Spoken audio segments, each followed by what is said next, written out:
मंडी बहाउद्दीन से खबर दें आपको। डिस्ट्रिक्ट पुलिस ऑफिसर मंडी बहाउद्दीन कामरान आमिर खान की ज़ेर सदारत एक अहम इंतहाई इजलास मुनक़िद हुआ।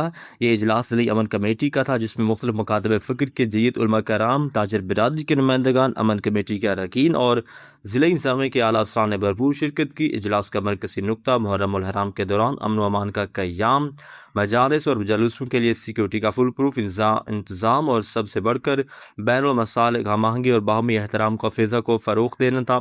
इजलास के दौरान शुरका ने इस अज़्म का इजहार किया कि वह माज़ी की तरह इस बार भी ज़िला भर में अमन की रवायत को बरकरार रखेंगे। DPO कामरान अली खान ने शुरका से खिताब करते हुए कहा कि अमन अमान का क़याम सिर्फ पुलिस की नहीं बल्कि हम सबकी मुश्तरका जिम्मेदारी है। DPO ने वाज़ेह कर दिया कि सिक्योरिटी के हवाले से किसी किस्म की कोताही बर्दाश्त नहीं की जाएगी।